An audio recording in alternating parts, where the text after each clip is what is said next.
तो जी हाँ दोस्तों, आज हम बात करने वाले एक ऐसे फंडामेंटल स्टॉक पेनी स्टॉक के बारे में जिसने यहाँ पे हमें 12,000% से भी ज्यादा रिटर्न्स कमा के दिए थे। And yes, we are talking about Trident company. And जैसा कि आपने थंबनेल में देखा कि भाई ट्राइडेंट कंपनी अभी 120 रुपीज तक बिल्कुल भी नहीं रुकने वाली, क्योंकि दोस्तों इस कंपनी के धमाकेदार Q3 के रिजल्ट सामने निकल के आ चुके हैं। तो दोस्तों देखेंगे फिर कंपनी के रिजल्ट कैसे रहे एंड उसी के साथ साथ इस कंपनी में आगे आपकी क्या रणनीति रह सकती है। तो दोस्तों वो सारी की सारी कंप्लीट चीजें हम आज के इस वीडियो में पूरा प्रॉपर तरीके से पॉइंट टू पॉइंट डिस्कशन करेंगे।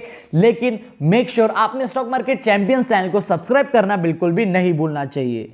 एंड सबसे पहले कि हाँ भाई ये कंपनी खुद मेरे पोर्टफोलियो के अंदर भी अवेलेबल है। अगर मुझे कोई पूछे सर अगर आपका 60 to 70 रुपीज के अंदर जो फंडामेंटली स्ट्रॉन्ग शेयर है ना आपको काफी अच्छे खासे रिटर्न्स भी कमा के देते हैं, तो वैसा आपका कौन सा फेवरेट स्टॉक है? तो दोस्तों मेरे मुंह से बस एक ही नाम निकलता है एंड वो है ट्राइडेंट। क्योंकि दोस्तों देखा जाए ये कंपनी 60 to 70 रुपीज के अंदर पूरे स्टॉक मार्केट के अंदर एक सबसे ज्यादा फंडामेंटली स्ट्रॉन्ग कंपनी मानी जाती है। क्योंकि अगर देखा जाए इसकी प्राइस मानता हूं काफी ज्यादा कम है, लेकिन अगर आप देखोगे इस कंपनी के मार्केट कैप के बारे में जो 30,000 करोड़ से भी बड़ा है, यानी कि ये कंपनी एक रफली लार्ज कैप कंपनी मानी जाती है। कंपनी की प्राइस कम है लेकिन भाई जो कंपनी फंडामेंटली एकदम स्ट्रांग मानी जाती है। लेकिन अगर आप देखोगे इस कंपनी के थोड़ा रिटर्न्स के प्रोफाइल के बारे में, तो दोस्तों आज के दिन हमें इस कंपनी के अंदर मोर देन 5% से भी ज्यादा गिरावट देखने को मिली। एंड हालांकि जो रिजल्ट्स है वो मार्केट हार्स के बाद में आए, लेकिन अगर आप देखोगे इस कंपनी के एक साल के रिटर्न्स के प्रोफाइल के बारे में, तो दोस्तों इस कंपनी ने यहां पे हमें पिछले एक साल के अंदर रफली 32% माफ करना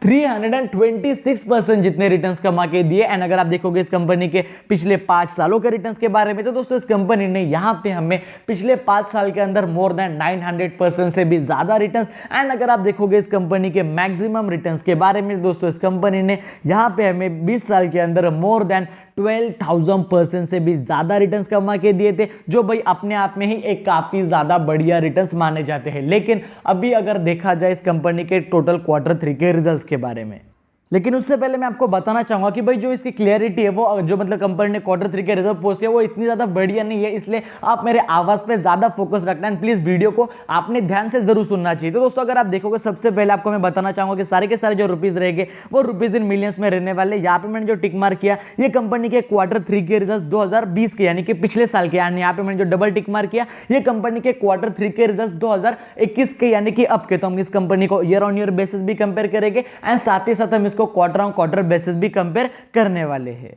तो सबसे पहले अगर आप देखोगे इस कंपनी के टोटल इनकम के बारे में, तो दोस्तों कंपनी का जो टोटल इनकम था पिछले साल वो था रफली 13,000 रुपीज इन करोड़। लेकिन वही जो अभी कंपनी का टोटल इनकम है वो यहाँ पे हमें more than 19,000 rupees in crore तक जाते हुए देखने को मिले। यानी कि जो ओवरऑल कंपनी का टोटल इनकम है उसके अंदर यहाँ पे हमें मोर देन 50% से भी ज्यादा ग्रोथ देखने को मिली ईयर ऑन ईयर बेसिस पे, जो भाई अपने आप में ही एक काफी ज्यादा बढ़िया बात मानी जाती है। एंड ओवरऑल जो कंपनी का टोटल इनकम है क्वार्टर ऑन क्वार्टर बेसिस भी उसके अंदर हमें यहाँ पे काफी अच्छी खासी ग्रोथ देखने को मिली। लेकिन भाई कंपनी का जो टोटल इनकम है वो काफी ज्यादा बढ़िया तरीके से बढ़ चुका है। लेकिन उसके बाद जो मोस्ट इंपॉर्टेंट बात आती है यानी कि कंपनी के एक्सपेंसेस के बारे में, यानी कि भाई जो कंपनी के खर्चे वो कंपनी ने कैसे मैनेज किए। तो अगर आप देखोगे इस कंपनी के टोटल एक्सपेंसेस के बारे में, जैसा कि आप यहाँ पे देख सकते हो पिछले साल जो कंपनी का टोटल एक्सपेंसेस था वो था रफली अगर कहा जाए 11,000 रुपीज इन मिलियन। एंड दोस्तों वही अभी कंपनी के जो टोटल खर्चे हैं वो रफली यहाँ पे हमें 16,000 रुपीज इन मिलियंस तक जाते हुए देखने को मिल रहे। यानी कि जो कंपनी के खर्चे हैं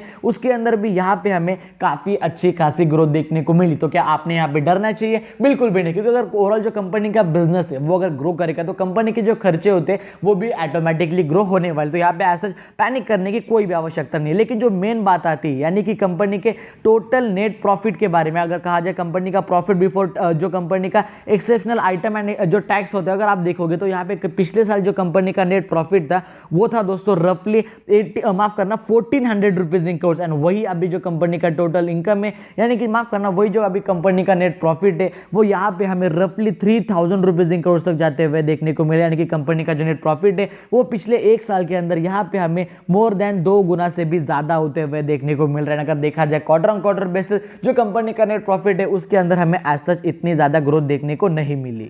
एंड उसी के कारण जो कंपनी का ईपीएस यानी कि जो कंपनी की अर्निंग पर शेयर होती है उसके अंदर भी यहाँ पे हमें कंपनी के ईपीएस में भी काफी ज्यादा बढ़िया ग्रोथ देखने को मिली, जो भाई अपने आप में ही एक काफी ज्यादा बढ़िया बात मानी जाती है। अगर देखा जाए जो ओवरऑल कंपनी के रिजल्ट्स रहे वो भी काफी ज्यादा शानदार रहे। एंड मार्क माय वर्ड भाई, अगर आपने इस कंपनी को 1 साल के लिए भी होल्ड किया ना तो इस कंपनी को 120 जाने के लिए कोई वक्त नहीं लगेगा। लेकिन सर क्या हमने यहाँ पे 10-15 लाख डाल देने चाहिए? बिल्कुल भी नहीं, ऐसी गलती आपने कभी भी नहीं करनी चाहिए। मैं नहीं चाहता कि अगर आपका पोर्टफोलियो 10 लाख का है तो आपने इस कंपनी के अंदर 50,000 रुपए भी इन्वेस्ट नहीं करने चाहिए। यानी कि इस कंपनी के अंदर आपका जो पोर्टफोलियो उसके हिसाब से अगर कहा जाए तो 5% से ज्यादा एलोकेशन आपने इस कंपनी को बिल्कुल भी नहीं देना चाहिए। कंपनी छोटी कंपनी है और उसके प्राइस के हिसाब से, लेकिन ओवरऑल कंपनी फंडामेंटली बढ़िया, सेल्स एंड प्रॉफिट को भी शानदार तरीके से ग्रो करती है। लार्ज कैप कंपनी है लेकिन भाई कंपनी के अंदर जो वॉलिटिलिटी है वो थोड़ी सी ज्यादा, हल्की सी ज्यादा है। कंपनी के स्टॉक प्राइस भी कम है, जरूर खरीद सकते हो। अगर आप स्टॉक मार्केट में नए आए हो, अगर आप स्टूडेंट हो तो आपके लिए भी ये कंपनी काफी ज्यादा बढ़िया रह सकती है।